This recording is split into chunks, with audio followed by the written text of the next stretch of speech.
Hace 2 semanas estuvimos viendo El Hijo Pródigo y vimos obviamente la narración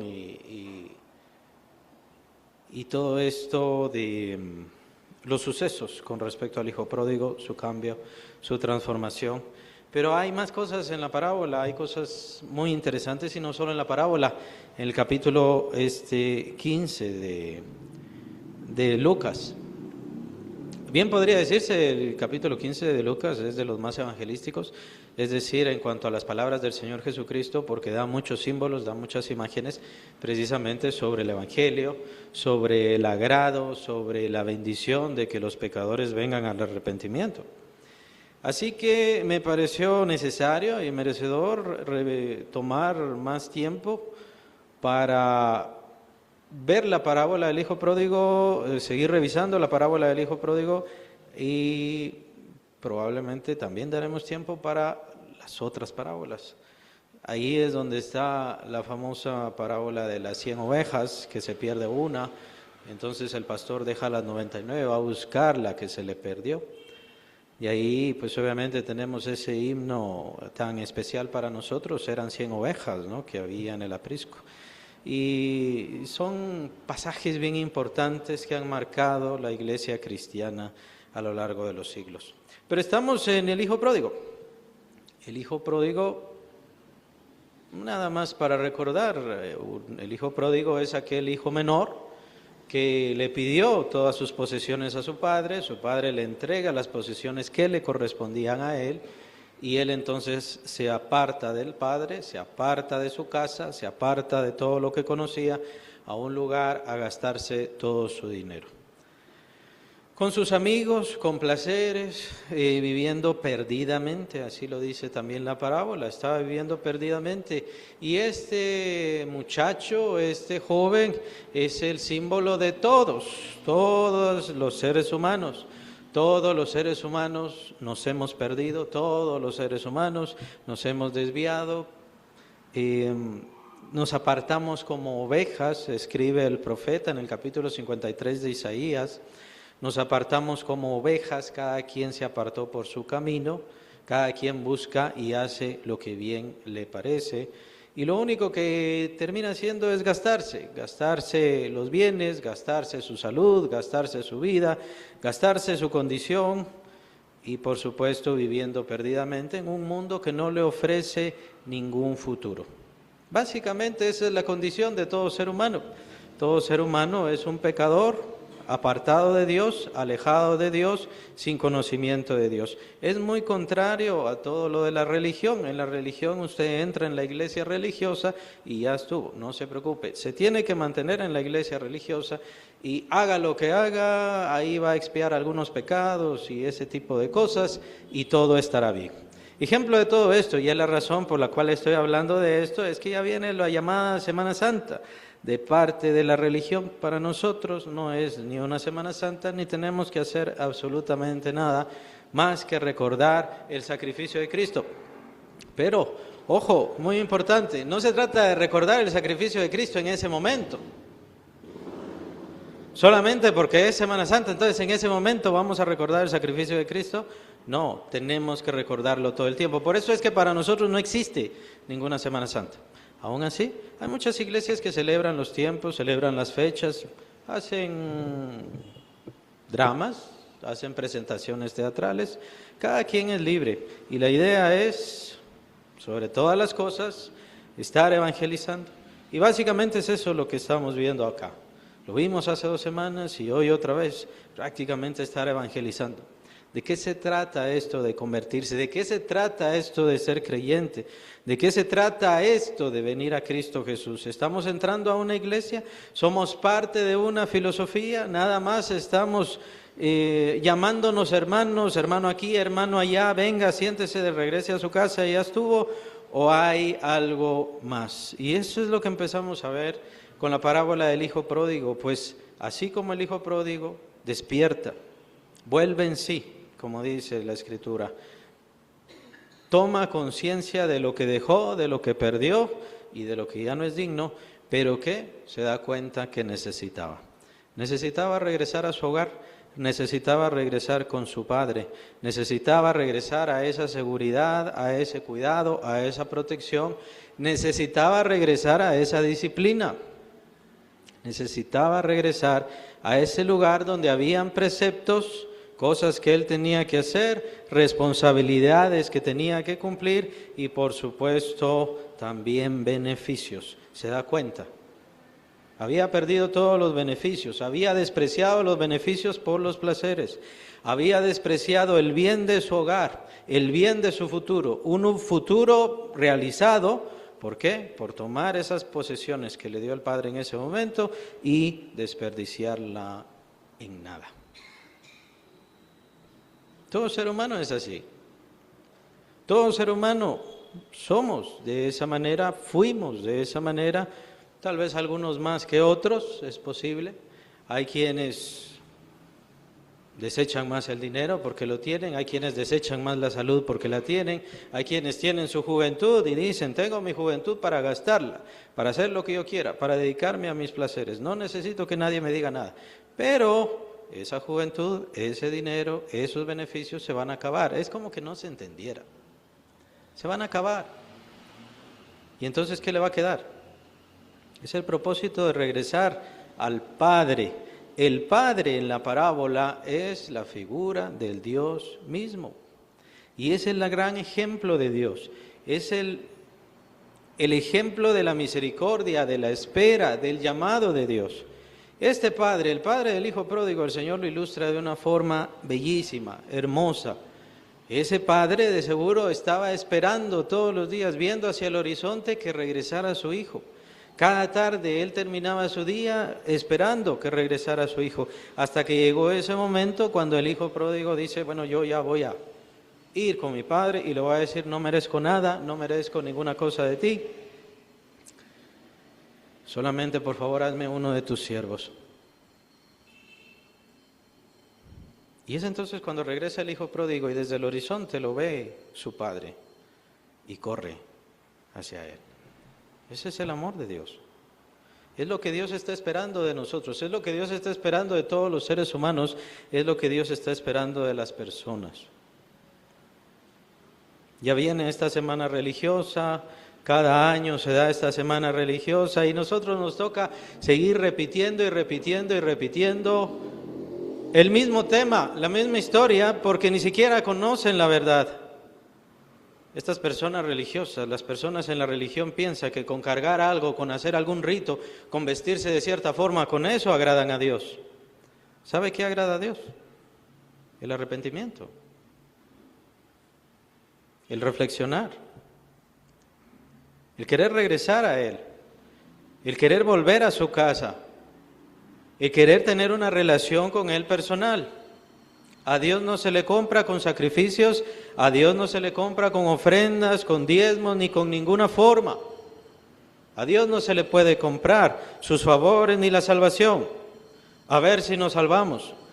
Hacemos buenas obras, a ver si nos salvamos. Hay que hacer los sacramentos, porque los sacramentos son los que salvan. No.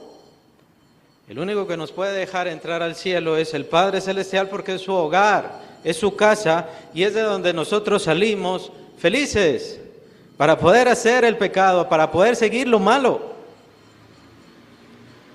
Lo único que quiere el Padre Celestial es que el pecador regrese.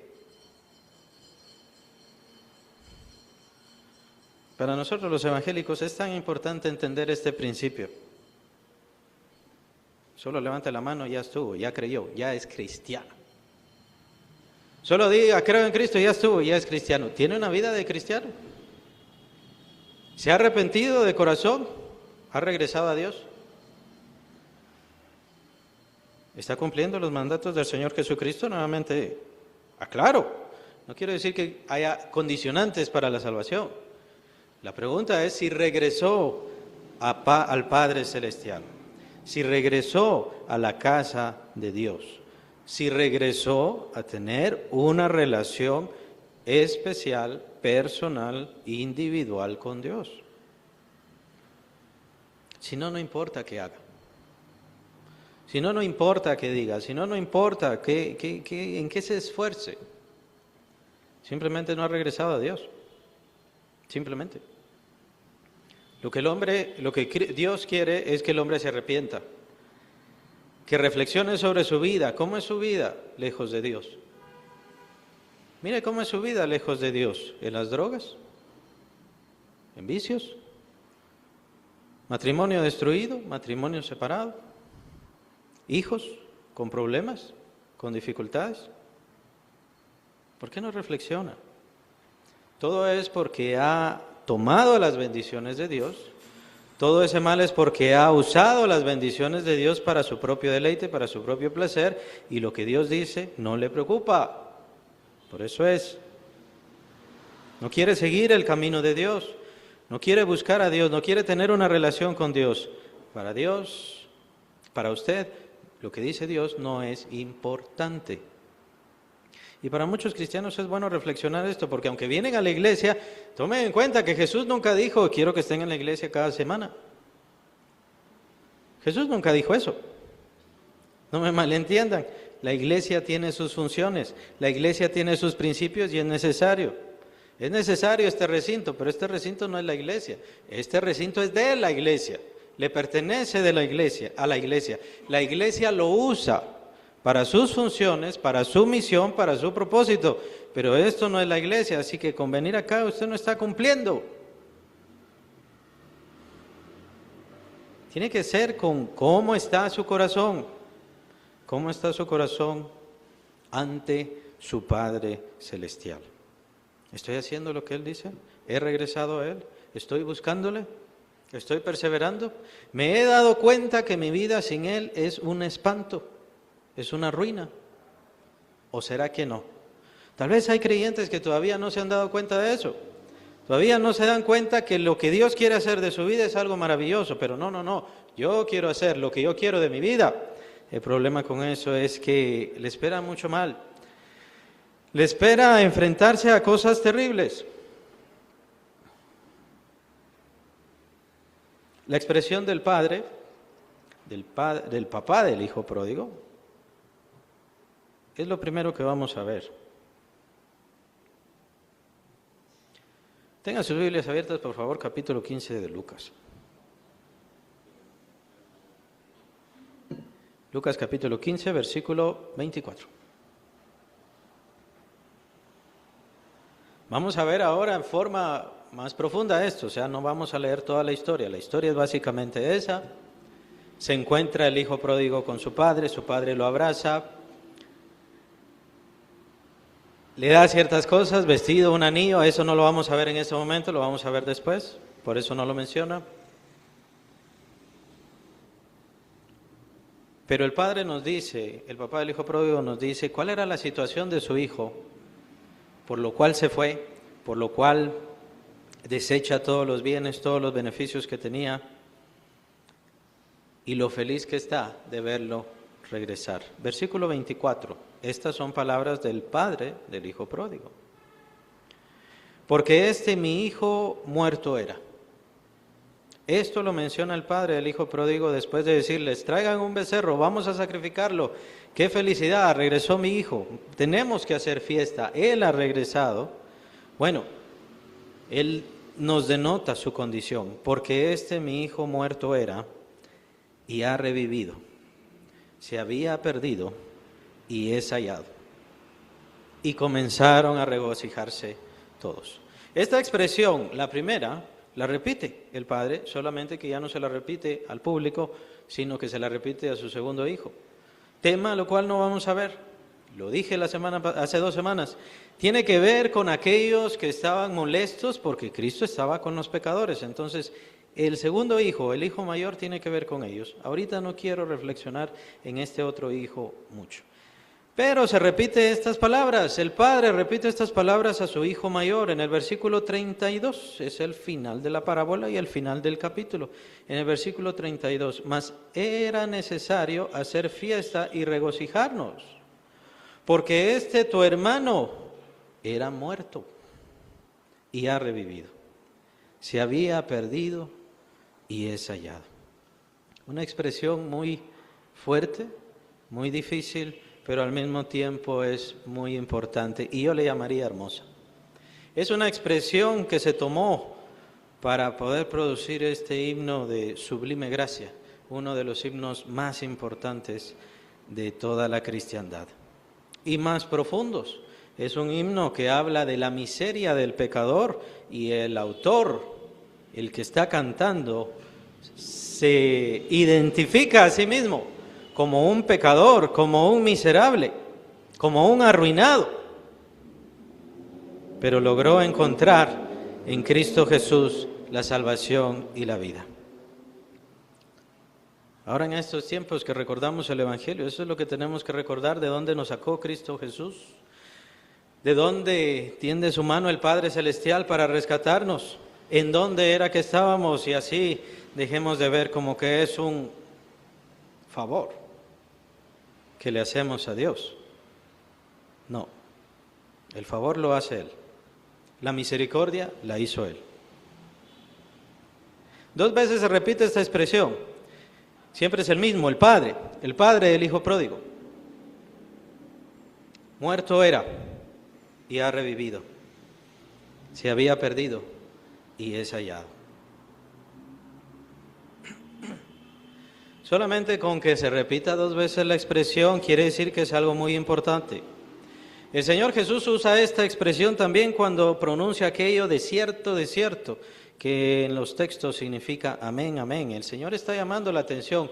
Tomen en cuenta que esto es muy importante, muy importante. Y aquí el Señor nos está expresando lo mismo 2 veces para que nos demos cuenta lo importante que es. El Padre ya sabía cuál era la condición de su Hijo. El Padre ya sabía cuál sería el fin de su Hijo. Sabía dónde se estaba encaminando. Y así es Dios.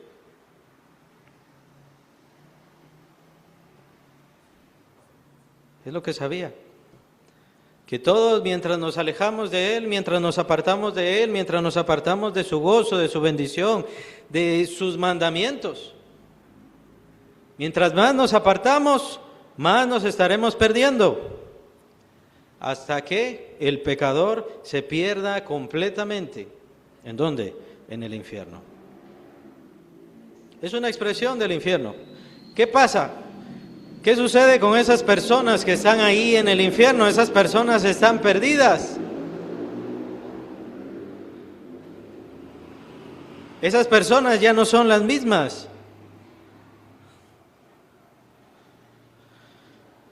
Y así serán esas personas que no conocen al Señor Jesús y tal vez están cerca de usted, tal vez son familiares suyos.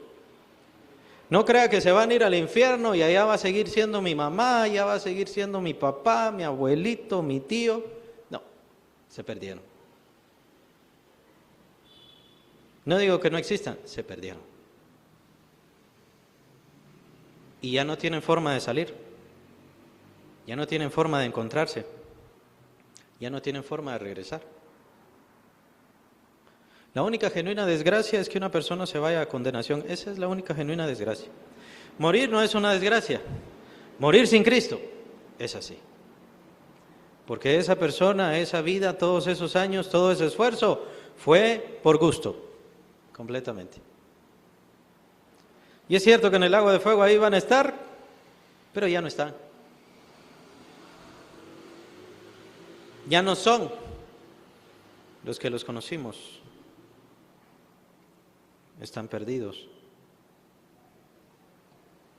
Eso es lo que hace el pecado, eso es lo que hace el mundo, eso es lo que hace el diablo, eso es lo que hace nuestra carne. Dice Pablo en el capítulo 2 de Efesios que nosotros antes hacíamos la voluntad de la carne, y la voluntad de la carne nada más es que nos sigamos perdiendo y perdiendo y perdiendo, hasta que ese perder sea absoluto. Dios entonces lo que está haciendo es buscar, llamar. Pero no es que Dios no sepa en dónde están, es que la persona de su propia mente quiere olvidarse de Dios y quiere olvidarse de todo lo que Él es. Hasta llegar a esa situación arruinada,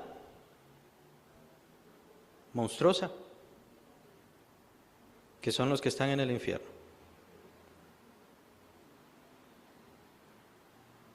Así que si alguien dice, bueno, yo mejor me voy al infierno porque allá está mi familia, pues ya no es su familia. Allá está mi conocido, ya no es su conocido, ya se perdió.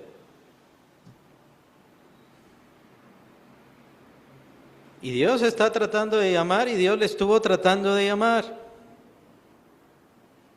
¿Cuándo nos vamos a dar cuenta de eso? ¿Cuándo vamos a saber eso? El juicio del gran trono blanco. Capítulo 20 de Apocalipsis, ahí está el juicio del gran trono blanco y es ahí donde usted va a darse cuenta y toda la humanidad se va a dar cuenta que Dios estuvo llamándolos a todos, que Dios estuvo buscándolos a todos, que Dios estuvo esperándolos a todos, así como el padre del hijo pródigo. Estuvo esperando, queriendo que fulano regresara, queriendo que fulana regresara. Pero fueron ellos mismos los que no quisieron, porque llegó el punto en donde se perdieron completamente. Por eso es tan importante, tan relevante, Él volvió en sí del hijo pródigo. No es que estaba perdido geográficamente, estaba perdido en su mente y en su corazón. Su mente se estaba arruinando, estaba divagando, estaba lejos de Dios. Y lo otro, muerto.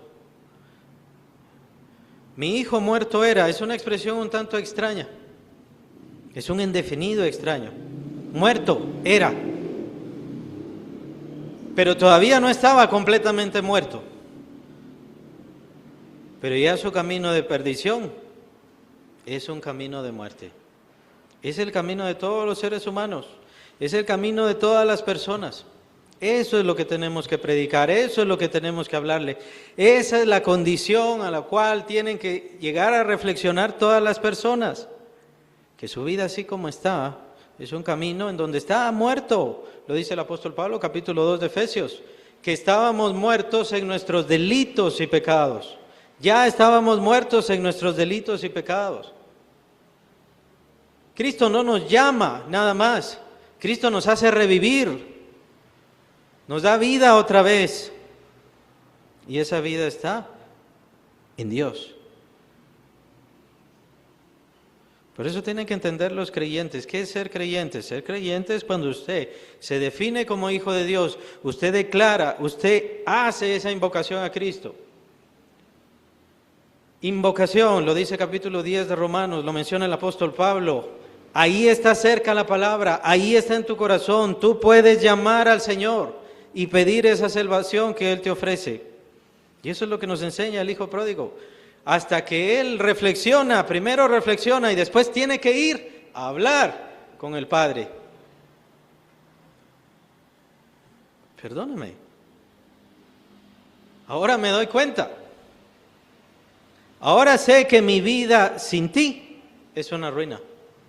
Pero el Padre sabía más. El Padre era mejor. No. Tu vida no solamente estaba arruinada, tú estabas muerto, perdido. Y yo ya no te podía rescatar. Solamente podía esperar en ti. Solamente podía estar aguardando ese momento cuando tú reflexionaras, te encontraras a ti mismo, encontraras el sentido de la vida, que es regresar a mí. Capítulo 17 de Hechos, menciona el apóstol Pablo en su mensaje evangelístico en Atenas, dice que Dios nos ha dado un tiempo para encontrarlo. Ese es el propósito de la vida. Solamente el ser humano tiene un poco de tiempo para encontrarse con Dios. Lastimosamente, la gente utiliza para los placeres ese tiempo, para sus deleites, para conseguir dinero, incluso hasta para su familia. El problema con dedicarse a su familia nada más todo el tiempo es que eso no le trae salvación. Las personas religiosas dicen esto. Es que fulano fue bueno. Es que tal persona fue buena. Por eso tiene que ser salvo. Pero se encontró a sí mismo. Reflexionó. Regresó a Dios. Solamente con esas sus buenas obras se nota que no han regresado a Dios. Yo voy a cargar porque con eso voy cancelando pecados, pero si los pecados ya están cancelados, está perdido, no sabe. Además, con cargar no puede cancelar pecados. ¿Quién le dijo que con cargar algo, con eso cancelaba pecados? ¿Quién le dijo que con encender una veladora, con eso cancelaba pecados? ¿Quién le dijo que con ayudar a los ancianitos, ayudar a los huérfanos, con eso cancelaba pecados? No aparece en ningún lado. Son buenas obras, está bien. Es ética, es moral, está bien. Pero no tiene nada que ver con respecto a nuestra justicia. No nos justifica para nada. Ni siquiera las obras de la ley, capítulo 3 de Romanos. Lo explica el apóstol Pablo largo y tendido. Ni siquiera las obras de la ley, ni siquiera cumplir con las obras de la ley nos justifica delante de Dios. Entonces, ¿qué es lo que nos justifica? Solamente el sacrificio de Cristo, que se entrega gratuitamente para que usted tenga oportunidad y que todos tengamos la seguridad de entrar a la casa del Padre Celestial.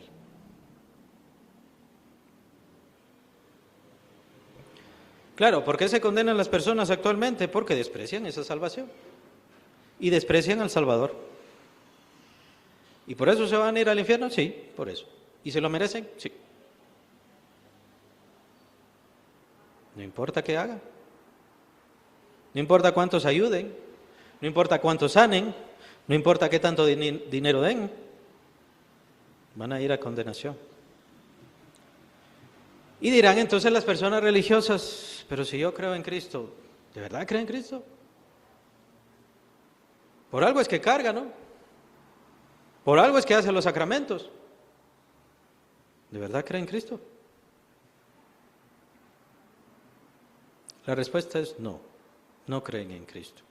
Lastimosamente hay muchos creyentes, bueno, no sé si muchos, espero yo que sean muy, muy pocos, que todavía no les logra penetrar el Evangelio, los conceptos del Evangelio, la certeza del Evangelio, la bondad del Evangelio, la justicia del Evangelio, y piensan que todavía hay que hacer justicias. No tiene que hacer ninguna justicia. Toda la justicia la hizo Cristo. La obra de salvación, de purificación ya la hizo Cristo. No tiene que hacer nada. Lo que tiene que hacer es seguir el camino de Cristo, porque significa que usted regresó al Padre Celestial, y es lo que vemos con el ejemplo de todas las cosas que el Padre le da a su Hijo. Vamos entonces ahora a ver versículo 22, siempre de este mismo capítulo 15.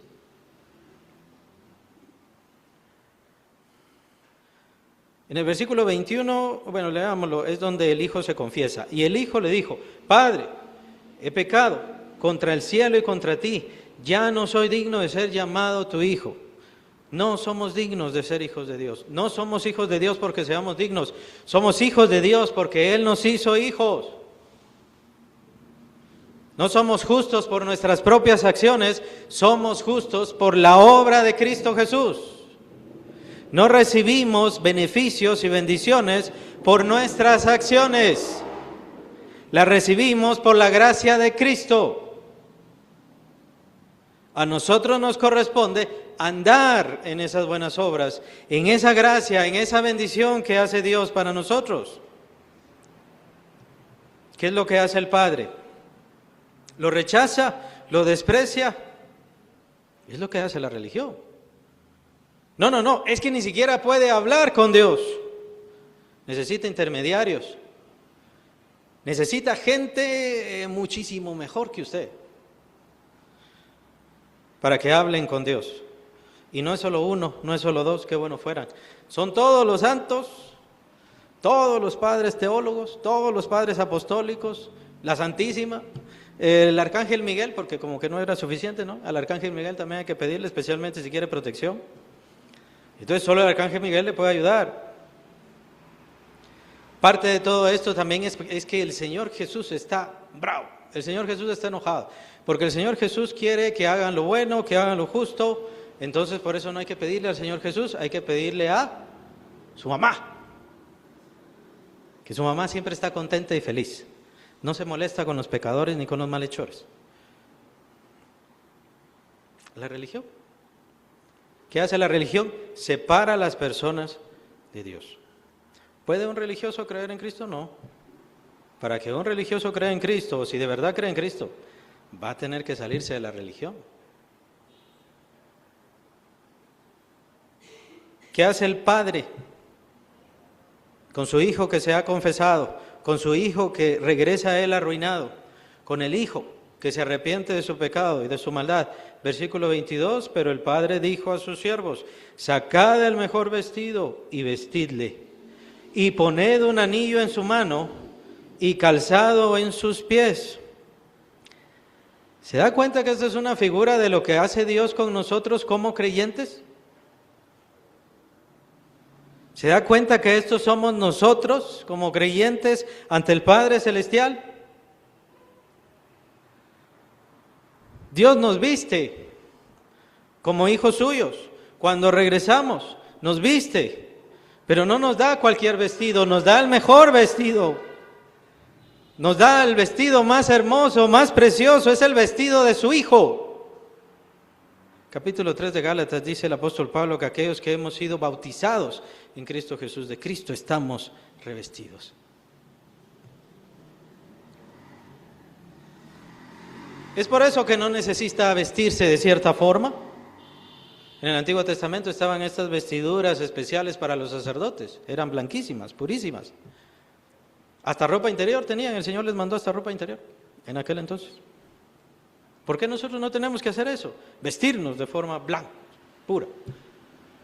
Ya ven que hay algunos hermanitos que tienen que ponerse, especialmente las mujeres, obviamente. Las mujeres tienen que ponerse su velo. ¿Por qué? ¿De qué les sirve? ¿Les da más santidad o qué?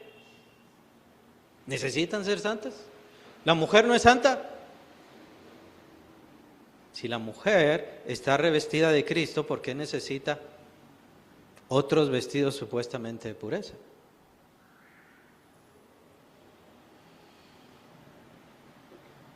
Y lo dice el apóstol Pablo también en esa misma carta de Gálatas. Ya no existe esclavo ni libre, pero dice el apóstol Pablo también, ya no existe hombre o mujer. Somos uno en Cristo. Ya solamente Cristo existe. El Padre Celestial solamente nos ve a través de Cristo Jesús. Esa es nuestra ropa. Esa es nuestra ropa especial, espiritual, celestial. No necesitamos andar ganándonos una ropa especial. Aquello de las coronas, aquello de las diademas o adornos o algo así, bueno, puede ser galardones, pero nosotros ya tenemos nuestra vestidura especial que nos hace dignos y pertenecientes al reino de Dios. Cuando usted se muera, no tiene que estar esperando, tal vez si voy al cielo, tal vez me salve, tal vez fueron suficientes las buenas obras que hice. No, no se trata de eso. Ya tiene su vestidura, ya Cristo Jesús le ha revestido, le ha justificado. Eso es todavía más. Capítulo 5 de 2 de Corintios. Dios a Él lo convirtió en pecado para que nosotros fuésemos hechos justicia de Dios en Cristo. De tal manera que el apóstol Pablo le llama en la carta de los Romanos, a lo largo de toda la carta de Romanos le dice, la justicia de Dios. Es que ya no importan sus justicias, y ya no importan las justicias religiosas, y ya no importan las justicias de los ídolos, y ya no importa lo que diga Satanás sobre nosotros. Tengo la justicia de Dios por medio de Cristo. Lo único que me detiene para poder entrar al cielo, a la misma presencia de Dios, es este cuerpo, que todavía está vivo, y yo todavía estoy unido a Él. Cuando este cuerpo muera, cuando mi cuerpo termine su tiempo acá, paso a la presencia de Dios, como dice Pablo, ausente del cuerpo, presente con el Señor. No necesitamos ganar ninguna justicia, no estamos ganando justicias. No necesita evangelizar para ganar justicia. Ni siquiera para ganar santidad. Yo no lo veo así. Yo lo veo como que esté viviendo la santidad que el mismo Jesús ya le ha dado. Ya es una persona santa, no necesita santificarse. Ya es una persona especial, no necesita más. Lo que pasa es que no lo cree, no confía. No anda en esas obras especiales que Dios ha hecho. No anda en ese camino de prosperidad y de bendición que el Padre Celestial ha preparado para usted. Y no necesita pagarlo de ninguna manera. El padre del hijo pródigo le pone un anillo a su hijo. El anillo es símbolo de autoridad. También es símbolo de pertenecer a un pacto. Estuve investigando estos símbolos. Y también esto significaba que su derecho se había devuelto. Muchas cartas en aquel entonces, en los tiempos de Jesús, se sellaban y se sabía que era oficial precisamente por el sello que se les ponía, y muchas veces era con ese anillo que se tenía. El anillo tenía un dibujo y al ver el dibujo entonces se sabía que ese era el sello de tal persona de autoridad o tal persona de poder. Nosotros tenemos y estamos sellados, nuestro sello es el Espíritu Santo. El Espíritu Santo en nosotros es nuestra garantía que después viene nuestra herencia, capítulo 1 de Efesios, ahí está más que claro, no tiene que ganarse su herencia. Tiene que servir al Padre Celestial, tiene que servir al Señor. Pero no estamos ganando posiciones ni nada, solamente estamos dando el anuncio y preocupándonos por todas esas personas que están perdidas. Tenemos autoridad sobre los demonios, tenemos autoridad sobre los espíritus. La maldición ya no cae sobre nosotros, ¿por qué? Porque toda maldición cayó sobre Cristo Jesús en la cruz. Él se hizo maldición para que nosotros recibiésemos la bendición de Dios completa. Por eso el Padre, en el Hijo pródigo, sabemos que por amor le da todas estas cosas, por amor le da todas estas bendiciones, pero el Padre Celestial no puede hacer eso automáticamente con todos los seres humanos. Tienen que regresar a Él. Tienen que quitarse esa falta de rechazar al Hijo de Dios, de despreciar al Hijo de Dios y de no creer en Él. Aquí al leer este texto es bien interesante que en realidad son dos los pródigos. Está el hijo pródigo, pero también está el padre. El padre también es pródigo. El padre cuando ve a su hijo está tan feliz que empieza a darle bendiciones y bendiciones. Pero esas son para bien, no son para desperdicio. El Padre Celestial es abundante y quiere darnos muchísimas riquezas. Somos nosotros los hijos los que no le creemos muchas veces en sus promesas.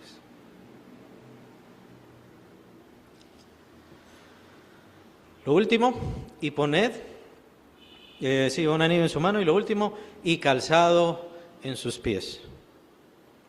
Esto del calzado en sus pies es un símbolo muy interesante, muy valioso y maravilloso. Porque los esclavos no tenían calzado. ¿Se recuerdan cuál era la condición de él? ¿Se recuerdan en dónde estuvo él trabajando? Estuvo trabajando con los cerdos, ahí entre la inmundicia. Y él regresa con el Padre, y es aquí donde se nos delata, él regresó descalzo. El hijo pródigo estaba descalzo, perdió tanto, quedó tan en la ruina,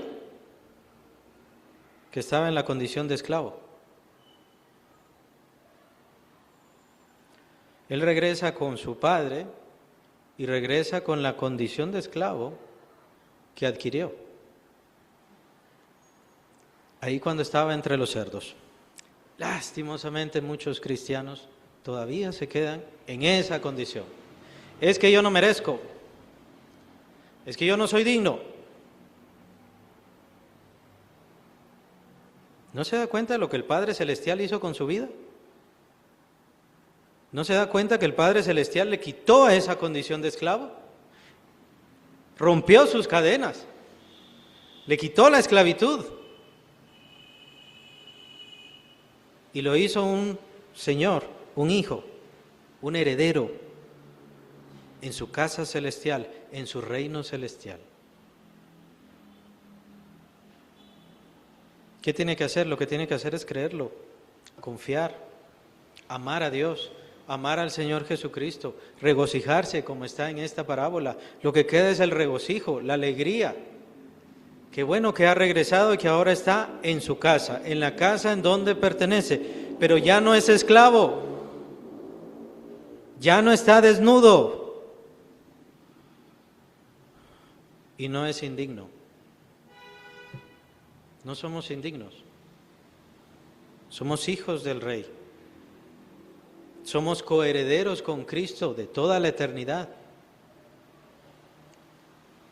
Lo que tengo que hacer es creerlo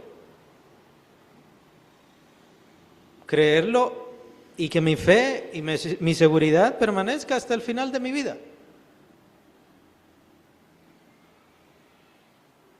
No regresar, como menciona en un ejemplo el apóstol Pedro, el perro regresa a su vómito, la puerca lavada a revolcarse en el cieno.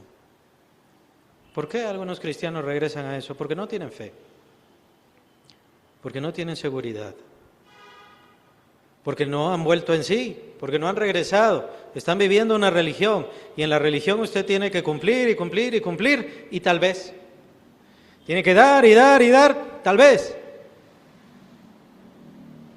Aquí no. En la iglesia de Cristo, no.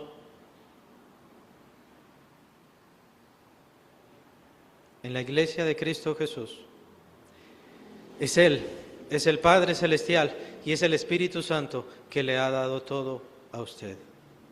Es una persona enriquecida, bendecida, con autoridad y con un gran futuro.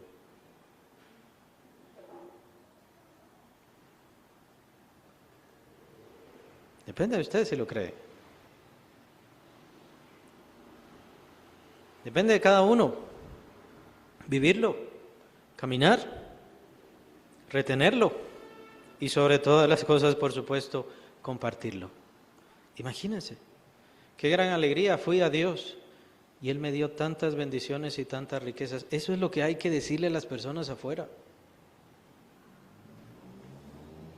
No cayendo en términos ambiguos y malos que existen ahora, ¿no? Crea en Jesús y va a ser multimillonario. No se trata de eso. Se trata que ya tiene la riqueza eterna espiritual. Ya la tiene cuando viene a Cristo. Y Él le va a ayudar en todas sus situaciones y Él le va a ayudar en todas sus dificultades para introducirlo a esa tierra prometida que es para nosotros el reino celestial. Eso es lo que estamos esperando. ¿Qué estamos haciendo en esta vida? ¿Estamos ganándonos el cielo? No, el cielo ya está ganado. ¿Tenemos que hacer peregrinaciones? No, no tiene que hacer ninguna. ¿Tenemos que hacer algún rito, algún ritual? ¿Cumplir con alguna cosa? La verdad no. Están las ordenanzas del Señor Jesucristo, pero ni siquiera nos dijo en qué momento, a cuánto y qué forma. No me malentiendan, son importantes, hay que hacerlas, hay que cumplirlas, pero hay que cumplirlas porque usted tiene fe. Tiene que venir a la iglesia porque usted tiene fe. Tiene que leer la palabra de Dios porque usted tiene fe. Y porque cree, no porque está esperando, porque cree en toda esa riqueza que Dios tiene para su vida. ¿Qué es lo que Dios le ha dado? ¿Qué es lo que Dios ha puesto en usted? ¿Se ha puesto a pensar en esos dones, en esos talentos que Dios ha puesto en su vida? ¿En cómo Dios quiere multiplicar su mente, su corazón y las bendiciones de su alma? ¿Se pone a pensar en eso o solamente atiende, solamente pone atención a las cosas de esta vida? Ahí es donde está el error de muchos creyentes. Le exigimos a Dios, demandamos a Dios, pero si el Señor ya lo dio todo, ya lo tiene. Lo que pasa es que tiene que caminar en esas bendiciones. Por eso, el cristianismo no se llama cristianismo, se llama el camino.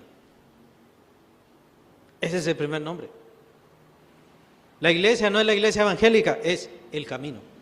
Así le llamaban los primeros cristianos. Que no se les olvide, es un camino. Creyente no es el que dijo, no es el que dijo hace 3 años, hace 5 años, hace 10 años.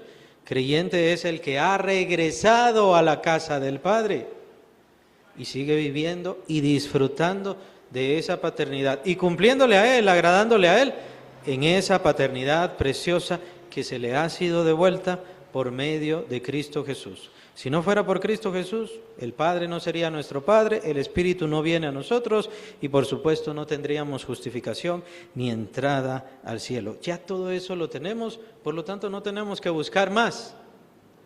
Solamente nos toca compartir, llamar a otros. Póngase a pensar, toda la eternidad va a tener esto en su conciencia. Si yo llamé o si no llamé. Si se convirtieron o no se convirtieron, ese no es mi problema. Si recibieron el llamado o me quitaron la vida, como pasó con muchos mártires, ese no es mi problema. Mi problema es que no quiero pasar toda mi eternidad sin haberles llamado a aquellos que no conocen a Cristo, sabiendo que el Padre Celestial tiene los brazos abiertos para recibirles en cualquier momento que quieran regresar a Él. Que el Señor les bendiga.